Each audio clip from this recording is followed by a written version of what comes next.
네, 안녕하세요. 김영로 TV의 날짜 이야기입니다. 자, 오늘은 11월 7일이 되겠습니다. 네, 11월 7일.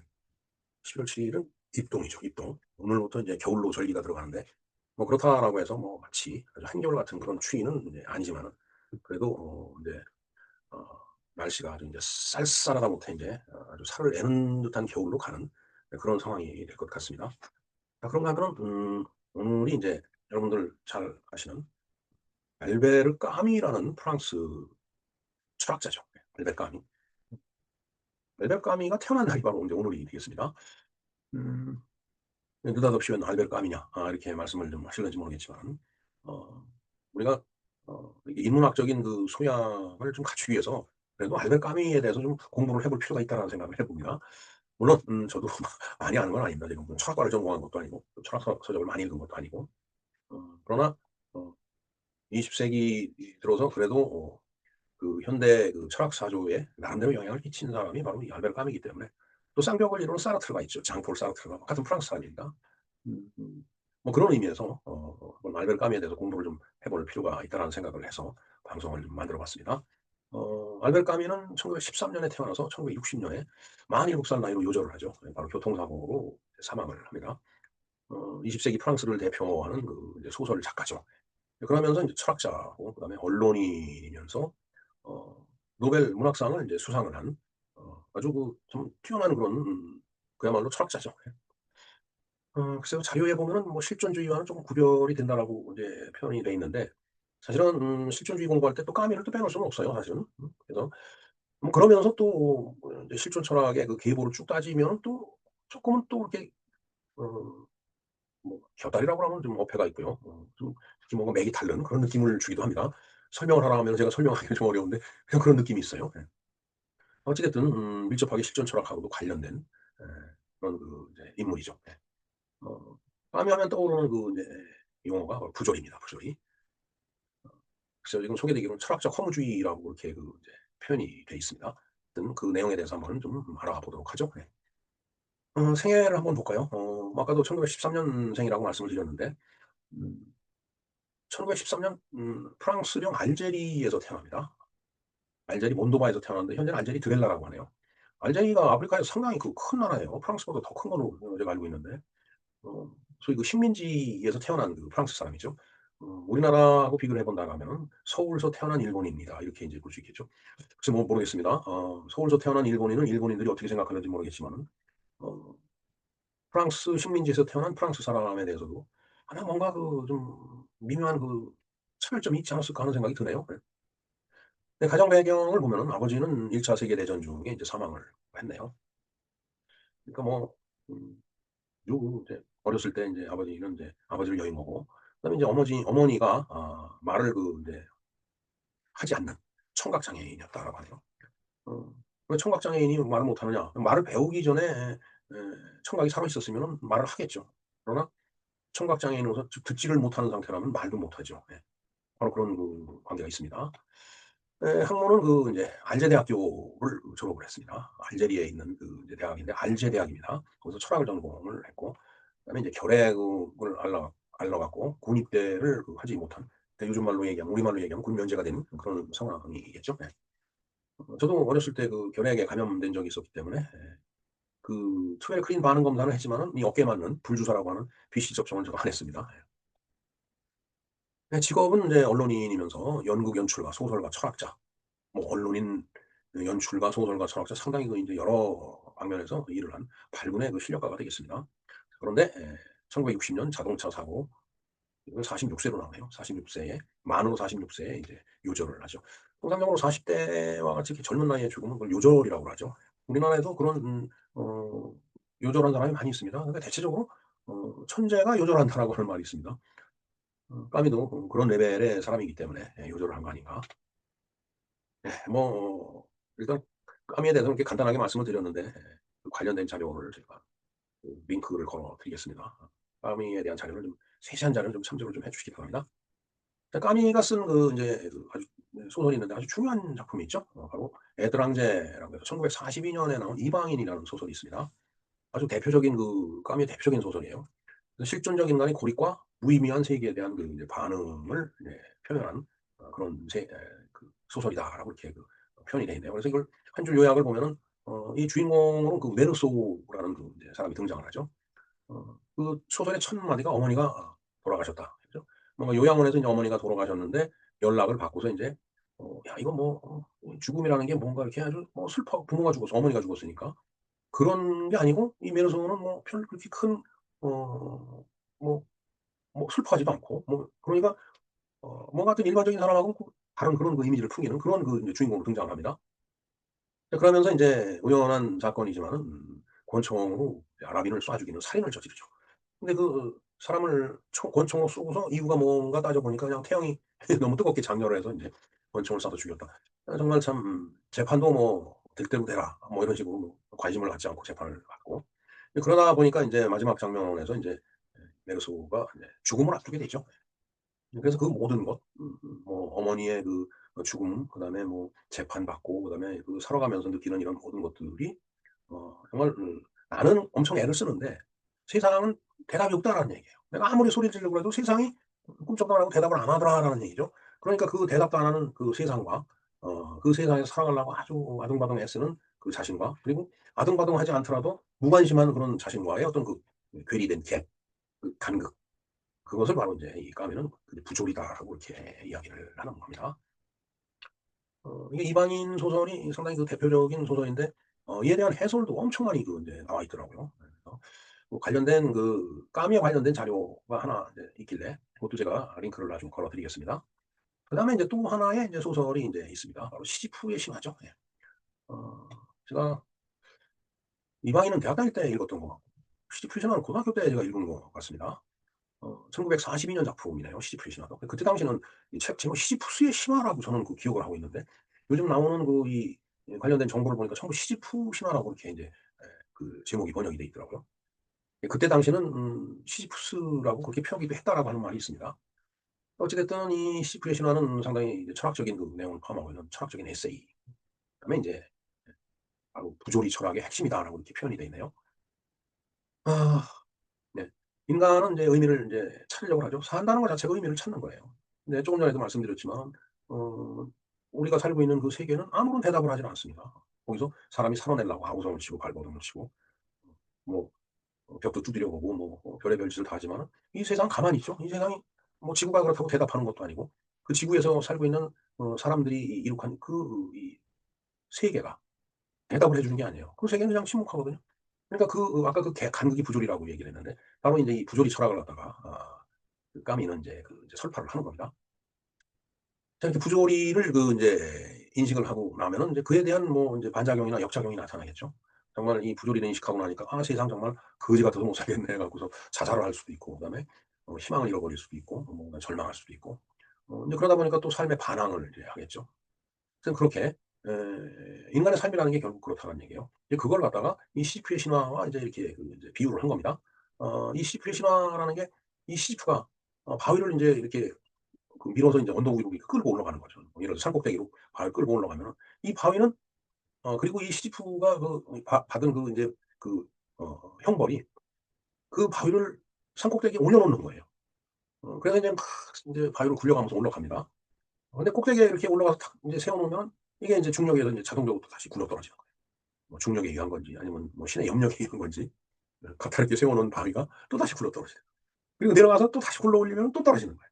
그러니까 계속 그런 거예요. 그 일의 반복이에요. 그래서 결국은 어 그렇게 굴러떨어지는 바위를 다시 굴러올리고 그 바위는 또 굴러떨어지고 그걸 또 굴러올리고 그게 인간의 그 살아가는 모습, 인간의 삶을 갖다가 이렇게 은유적으로 이렇게 이제 표현한 거 아니냐. 바로 그것이 인제 시지프의 신화다라는 얘기죠. 정말 뭐 우리가 살다가 보면은 뭐 사실 별의별 일을 다 겪죠. 정말 정말 '죽으면은 모든 일이 해결이 되는 건가.' 하는 그런 고민도 할 때가 있고 그다음에 또 뭐 일이 잘 풀려 갖고 기분 좋아 갖고 뭐 경거망동하고 허둥대다가 또 실수를 해 갖고 또 다 망가뜨리기도 하고. 하여튼 그렇게 인생이라고 하는 것이 바로 그런 거예요. 계속 반복되는 거예요. 그냥 똑같은 일이 반복되고 똑같다라기보다는 그런 어떤 역경이 계속 반복되고 여러분들 지금 살아온 인생을 가만히 뒤돌아보면은 뭐 나이가 뭐 많든 적든 살아온 인생을 생각해 보면 바로 그거 아니겠어요? 학생은 학생대로 뭐 공부를 하는데 제대로 되지는 않고 물론 잘하는 사람도 있겠지만은 잘하는 사람은 또 나름대로 또 고민이 있는 거예요. 나이가 많은 사람은 어 살아온 인생을 그렇게 인제 회고를 해 보니까 '아 정말 내가 이때 이렇게 했었으면.' 하고 후회도 남고 계속 그러면서 인제 이 삶이라는 거하고 투쟁하고 싸우는 거죠. 바로 인제 그런 모습, 그런 그 간극. 그게 바로 이제 부조리다라는 이제 부조리 철학의 이제 핵심이 되겠습니다. 그리고 인제 1947년 작품에 이제 페스트라는 게 있습니다. 저는 이거를 끝까지 읽어 보진 못했어요. 읽다가 중간에 관둔 것 같은데 그 알제리 그 오랑이라는 이제 동네가 있는 모양입니다. 거기서 인제 페스트가 인제 발생이 돼 갖고 이제 그걸 인제 다루는, 그러니까 전염병을 인제 관련된 그 전염병도 역시 전염병에 의해서 인간의 고통이 따라오고 또 그로 인해서 죽게 되고 그런가 하면은 또 그 사람끼리 서로 연대를 해야 되고 살아나기 위해서.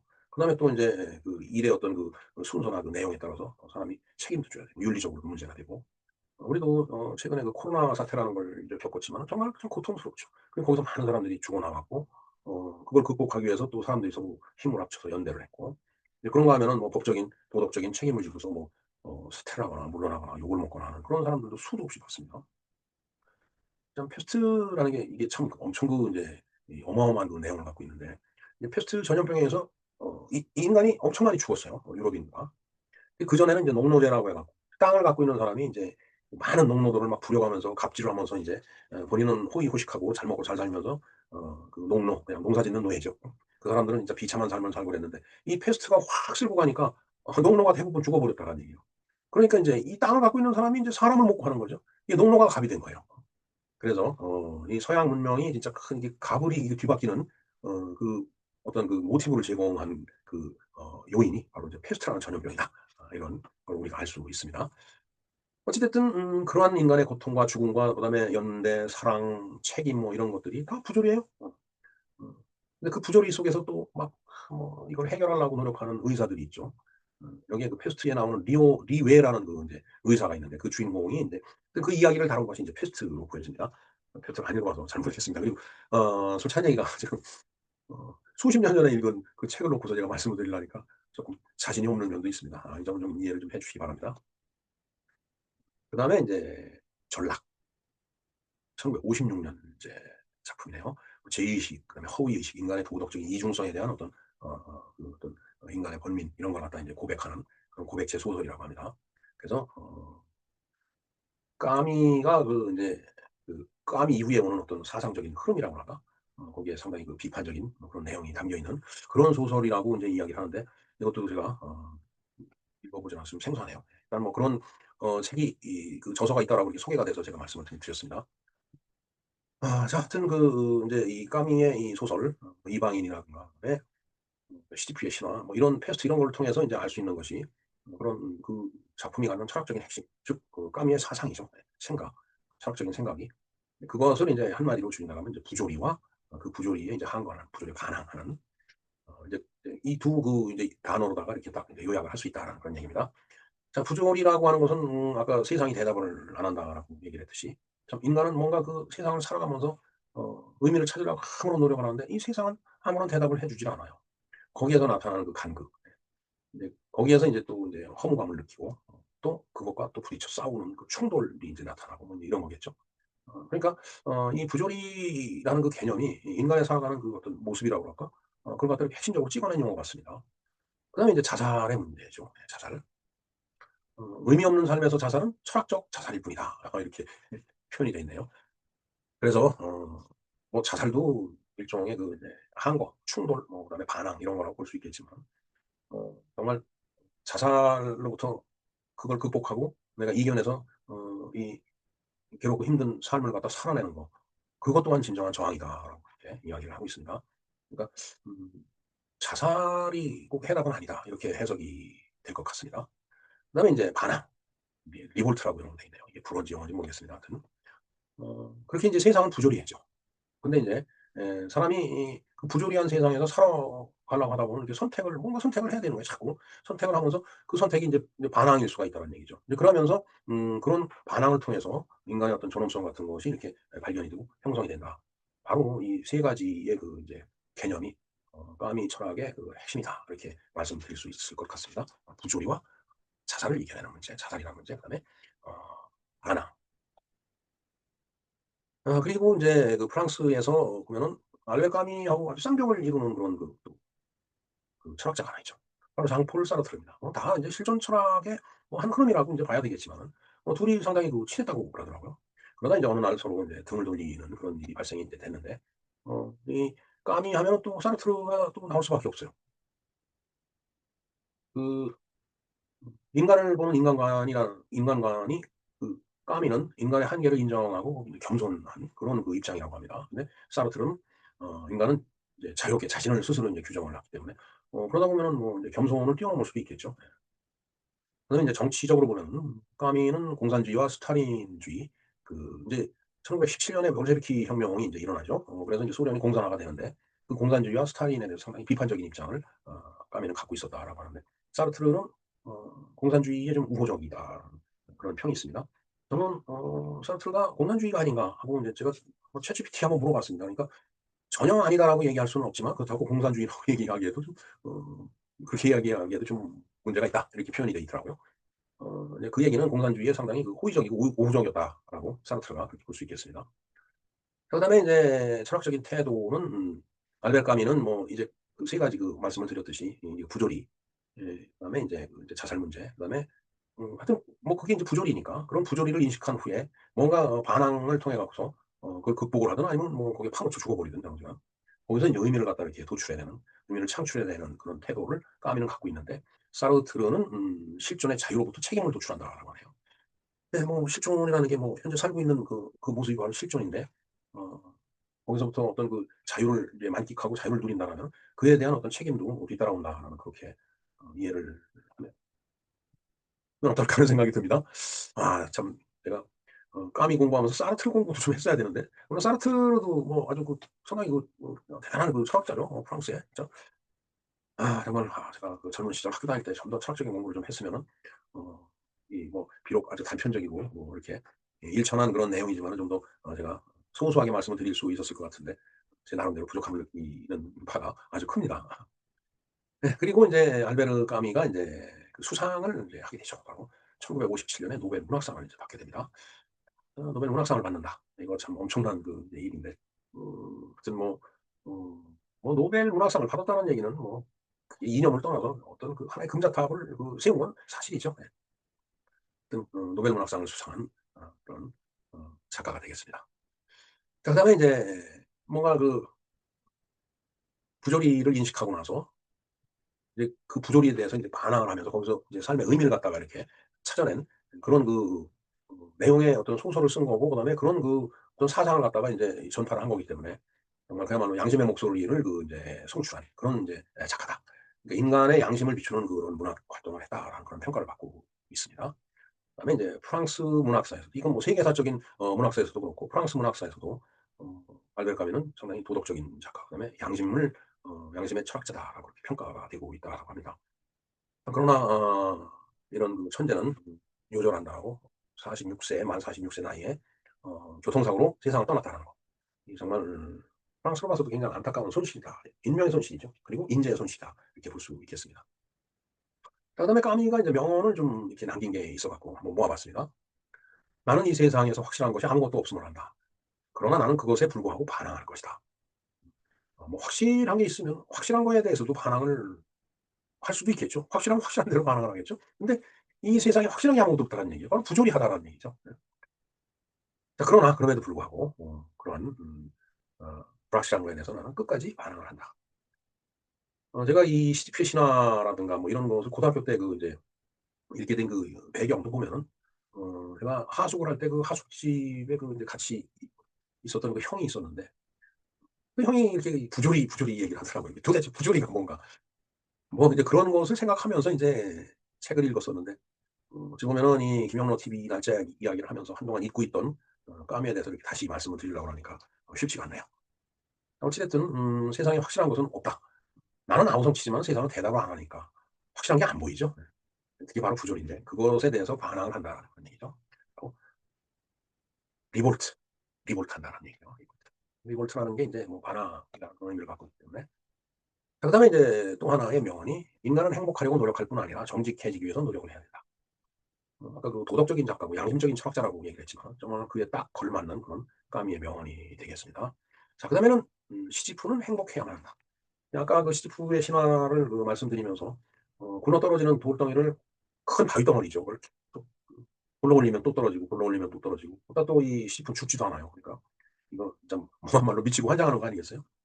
그러나 그런 그 뭐라 그럴까 고통 속에서 거기서 또 뭔가 그 열심히 사는 그런 모습에서 거기서 행복과 아름다움을 느껴야지 그렇지 않으면 자살하게 되죠. 근데 바로 이제 그런 의미에서 시집은 행복해야 된다라고 이렇게 명언을 남긴 것 같습니다. 그래서 제가 최근에 이제 이렇게 그 제 아는 분이 참 열심히 어 강의를 하러 이렇게 다니는 그런 모습을 봅니다. 정말 그 소식을 접할 때마다 '아이고 이러다가 병 나는 거 아닌가.' 할 정도로 정말 여기저기 인제 그 물론 인제 강의를 와 달라고 인제 요청이 들어오니까 인제 가는 거겠지만은 음 뭐 정말 그 일 주일 한 달 내내 거의 쉴 틈 없이 이렇게 그 뛰어다니는 그런 모습을 이렇게 봅니다. 그래서 제가 그 댓글에다가 참 정말 굉장히 그 "열심히 사는 모습이 아름답다."라고 이렇게 얘기를 했는데 바로 이 "시지프는 행복해야 된다."는 말 그 말이 제가 드린 그 댓글하고 같은 의미라고 저는 말씀드리고 싶어요. 정말 무엇이 그 되었다. 또 무엇이 되어야 되겠다. 그것도 중요하지만은 결과에 그 균형치 않고 열심히 이 일도 하고 저 일도 하고 또 그러면서 거기서 뭔가를 자꾸 찾아내면서 고통스럽지만 계속 그 인제 노력하는 거. 저는 그러한 모습이 굉장히 아름답게 보입니다 사실. 너무 시푸의 신화를 글쎄 일찍 읽어서 그런지 모르지만은 저는 바위를 계속 굴러 올리고 떨어지는 걸 또 굴러 올리고 또 굴러 올리고 하는 그런 시지프의 모습에서 저는 그냥 '열심히 사는 모습이 아름답구나.' 하는 걸 느꼈듯이 저는 그 고등학교 다니면서 본 그 시푸의 신화 그 내용, 거기서 받은 어떤 그 감명, 교훈 이게 저 평생을 지배해 왔다고 봅니다. 저는 평생을 '열심히 사는 것이 가장 아름답다.'라고 얘기를 하면서 살아왔어요.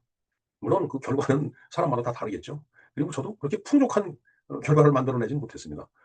어 그렇게 열심히 사는 모습이 아름답기 때문에 열심히 뛰어왔는데 뛰어와서 보니까 벌써 삶의 황혼길에 접어들었다라는 그런 인제 현실에 이렇게 인제 봉착해 있는 이제 그런 상황이죠 지금이. 자 그래서 까미의 부조리라는 개념을 다시 한번 좀 정리를 한번 해 볼까요? 자 부조리란 무엇인가? 예. 부조리는 인간과 세계 사이의 충돌에서 발생을 한다. 그러니까 세계는 말이 없다라고 그랬죠. 인간은 뭔가 그 말이 없는 세계와 부딪히면서 자 살아내려고 노력을 하고 그 사이에서 간극이 발생이 되는데 그게 바로 부조리다라는 얘기죠. 부조리는 극복돼야 될 대상이고 또 부조리는 그 극복하기 위한 어떤 그 삶의 에너지가 되기도 하고 이제 그런 겁니다. 그래서 이 까미의 시지프 신화에서 이게 상당히 그 아주 금 극명하게 적나라하게 이렇게 표현이 됐다라고 보면 되겠습니다. 인간은 또 그다음에 삶의 의미, 질서, 이유 뭐 이런 걸 원하죠. 그러나 세상은 말이 없죠. 뭐 산위에 올라가서 소리친다고 해서 세상이 메아리는 있을 메아리는 자기 소리예요 결국은. 그렇다고 세상이 대답해 주는 거 아니거든요. 인간이 살고 있는 이 인간 세상 대답을 안 합니다 사실. 그 속에서 아우성치고 살아가는 게 인간이다. 거기서 그 어떤 부조리를 그야말로 제대로 극복하지 못하면은 자살까지 가는 거고 그것을 극복하면은 아름다운 삶이 된다. 그래서 시지프는 행복해야 된다라고 까미가 설파를 한 거죠. 자 어찌 됐든 세상은 침묵하고 혼란스럽고 어떤 의미에서는 의미가 없죠. 그러나 그 무의미한 것을 이 아름다운 걸로 이렇게 승화시키는 것이 그게 또 인간의 어떤 그 도리고 인간이 해야 될 일이라고 인간의 의무라고 저는 생각을 합니다. 자 이처럼 그 의미를 찾는 인간의 그 요구 그리고 무관심한 세상이 이렇게 현실이 이렇게 부딪힐 때 그 틈 그 간격에서 발생되는 게 그 부조리다라는 말씀을 드리겠네요. 인간의 의식과 세계의 침묵 그 사이의 갭이 바로 부조리다. 글쎄 어떤 그 예시를 이렇게 이제 들어 놓은 게 있어서 한번 가져와 봤습니다. 자 "누군가는 왜 살아야 하느냐?"라고 물을 때 세계는 아무런 대답을 하지 않죠. 근데 우리는 그 침묵 앞에서 허무함을 느끼고 절망을 느끼고 당혹감을 느낍니다. 근데 그 바로 허무함, 절망, 당혹감이 아주 부조리를 자극하는 그 순간이 되는 거죠. 그 부조리를 싸워서 이겨서 극복을 해야 된다라는 그런 얘기가 되겠습니다. 자 그래서 부조리에 대해서 인제 뭐 자살하는 거죠. 자살. 이게 삶을 포기하는 거예요. 이거는 인제 부조리로부터 인제 도피를 하는 거죠. 이건 상당히 그 철학적이지 못한 그런 그 태도가 되겠습니다. 그다음에 인제 종교라든가 이 초월적인 그런 존재 그런 면에서 까미는 "믿음과 희망으로 위장된 자기 기만이고 철학적 자살이다." 이렇게 얘기하는데 글쎄요. 이상 뭐 실존 철학의 대가 하면은 니체가 그런 얘기를 했죠. "신은 죽었다." 신이 죽었다라는 게 뭐 진짜 뭐 하느님이 죽었겠어요. 인간이 쭉 이룩해 온 어떤 그 도덕적인 가치관이 다 무너졌다. 뭐 그런 얘기 아니겠어요? 저는 그렇게 해석을 합니다. 뭐 예를 들어서 산업화된 그 사회에 살면서 정말 삶이 뻑뻑하고 참 굉장히 기계적으로 돌아가는 그런 상황에서 또 1 차 세계 대전, 2차 세계 대전 이렇게 전쟁이 일어나고 그러니까 얼마나 불안하겠어요. 그러니까 모든 게 불확실성이고 이제 그러다 보니까 인제 이제 종교나 그 초월적인 것도 그렇게 이렇게 느껴질 수 있을 겁니다. 자 그다음에 인제 반항이라는 게 있죠. 그 부조리를 인정하고 그거에 맞서 싸우는 게 그게 반항이에요. 그게 그런 삶이 인간다운 삶이다. 그래서 그걸 저는 '아름다운 삶이다.'라고 제가 좀 전에 말씀드린 겁니다. 까미의 그 인제 태도는 인제 뭐 그렇게 요약을 할 수가 있을 것 같습니다. 어쨌든 까미는 그 부조리한 그 세계 속에서 의연히 살아가는 것을 이제 선택을 하고 또 그렇게 요구를 하는 거죠. 그게 바로 진정한 자유고 어떤 '존엄한 인간의 길이다.'라고 이렇게 볼 수 있을 것입니다. 아무리 힘들어도 열심히 사는 모습 그게 아름다운 모습이다라고 말씀드리겠습니다. 글쎄요. 그렇게 얘기를 하니까 제가 대학을 다니면서 아주 정말 굉장히 좋아했던 그 형이 있었어요. 2년 선배였는데 그 형은 일찍 그 형도 일찍 그 유명을 달리했습니다. 근데 음 그 형이 저한테 남겼던 말도 그거예요. "열심히 사는 게 가장 아름다운 거다." 정말 그 젊은 시절 학창 시절에 들은 그 한마디가 제 평생을 그 좌우하는 철학적인 그 어 사고로 제 그 의식 세계를 지배해 왔다는 거. 그래서 젊은 시절에 책도 많이 봐야 되고 그다음에 훌륭한 사람들하고 많은 대화를 가져야 된다. 그런 말씀을 좀 드리고 싶네요. 네. 그래서 인제 청년 시절에 인제 잘못 발을 디디면은 그야말로 인제 나락으로 떨어지는 그런 결과를 초래할 수가 있다는 그런 얘기입니다. 자 하여튼 그 시지프의 신화 속에서 시지프는 계속 그 떨어져 굴러내리는 그 이제 바위를 계속 굴러 올려야 되는데 어떻게 보면 무의미하죠, 그렇게 보면은. 계속 그 일만 해야 되니까. 영원히 반복하잖아요. 그러나 그게 삶이다라는 얘기죠. 자 그래서 시지프는 반항하는 인간이다.